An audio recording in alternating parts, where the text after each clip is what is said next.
இலங்கையில இந்த வரலாறு நீங்க எடுத்துக்கொண்டீங்கன்னு சொன்னா, அரசியல் எடுத்துக்கொண்டீங்கன்னு சொன்னா, தொடர்ந்தும் அரசியல்வாதி இல்ல மிஸ்டேக்க பண்ணினீங்க.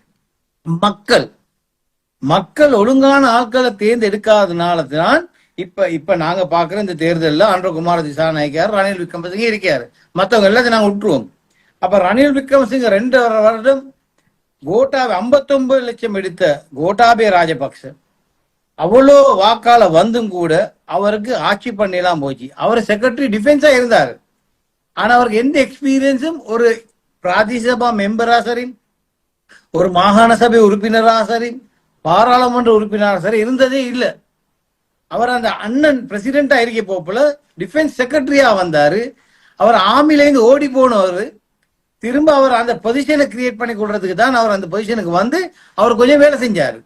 இந்த ரோட்டை கிளீன் பண்ணி, ரோட்டை தூத்து, பாத்ரூம் கெட்டி, இதுல தான் அவரோட பாப்புலாரிட்டி. அந்த பாப்புலாரிட்டியை வச்சுக்கொண்டு ஒரு ஜனாதிபதி ஆகணுன்ற ஒரு ஆசையில ஒரு ஜனாதிபதி ஆகினாரு. ஆனா அவருக்கு 2 வருஷத்தை பூர்த்தி பண்ணிடலாம். நாட்டுல பெரிய ஒரு அரகலை வந்து நாட்டுல மக்கள்லாம் ரோட்டுக்கு இறங்கி அவரை துரத்தி அடைச்சாங்க. அந்த நேரத்துல தான் இந்த நாட்டை காப்பாத்துறதுக்கு ஒத்தரிமை இருக்கல. அன்றகுமாரகையும் கொடுத்தாங்க, சஜித் பிரேமதாசையை கொடுத்தாங்க.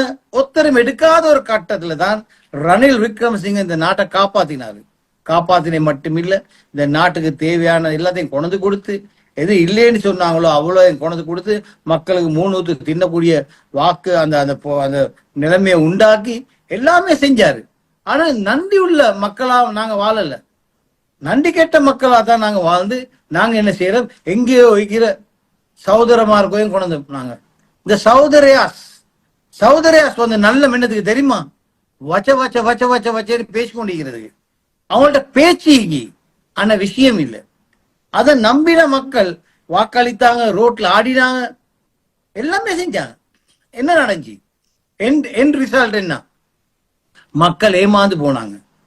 இன்னைக்கு ஏமாந்த மக்கள் தான் கூட இருக்கிறாங்க. இல்லாம இந்த நாட்டுல இவங்களை நம்பி வாக்களிக்க யாருக்கும் ஒன்றுமே நடக்கல.